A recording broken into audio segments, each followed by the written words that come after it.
Ouais, on passe par ça. Salut. Ça va et toi? Journée de mobilisation qui a été appelée en fait 2 appels bien distincts à la base, mais qui a fini par nous rassembler, tout au moins dans le Cher. Nous avons réussi à faire une intersyndicale et à aborder les revendications concernant les salaires, les retraites, mais aussi les conditions de travail. C'est-à-dire dans le Cher, on ne s'est pas arrêté uniquement aux suppressions de postes qui vont de toute manière impacter aussi bien l'administratif que les enseignants, qui impacteront donc forcément notre travail au quotidien. La colère, elle vient des transferts de postes, de ces fausses annonces de postes que l'on va mettre en place dans le premier degré. On en supprime dans le deuxième alors qu'il en manque déjà.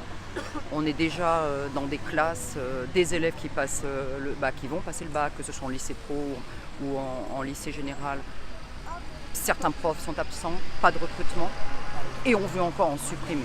Et le statut général des fonctionnaires, qu'on cherche à évincer tout doucement, tranquillement.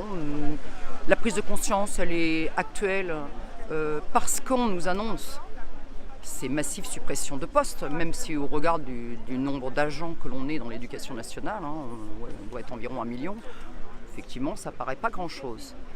Mais au quotidien est réparti sur les départements, parce que bien évidemment, les départements de province risquent d'être les plus touchés.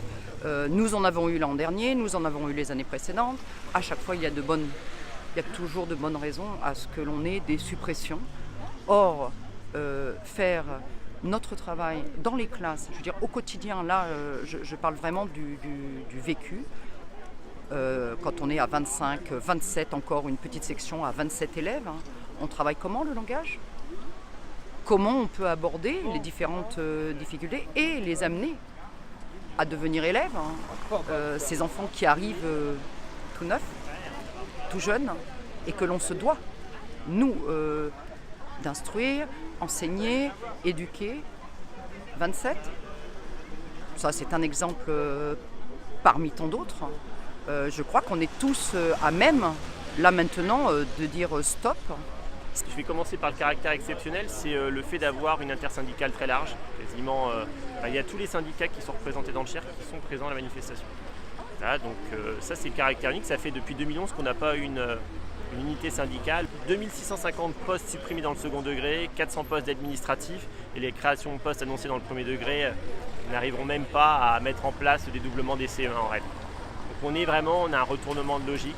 On est sur une logique libérale, de suppression de postes, comme on a déjà connu il y a quelques années.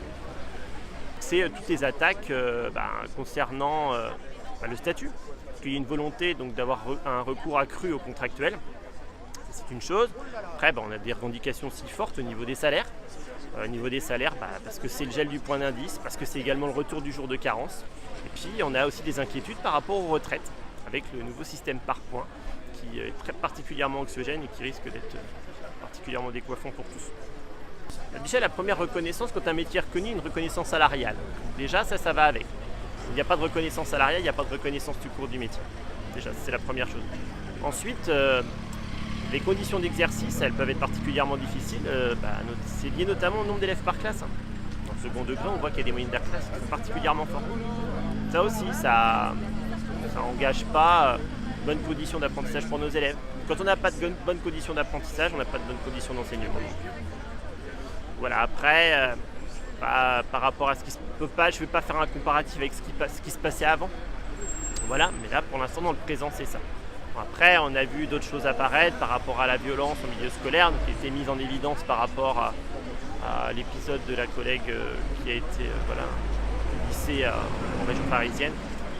Voilà, ça aussi, on a besoin du soutien des hiérarchistes. On a pas mal de collègues qui sont particulièrement démunis lorsqu'on a un problème avec un parent ou avec une municipalité dans le premier degré, ça peut arriver.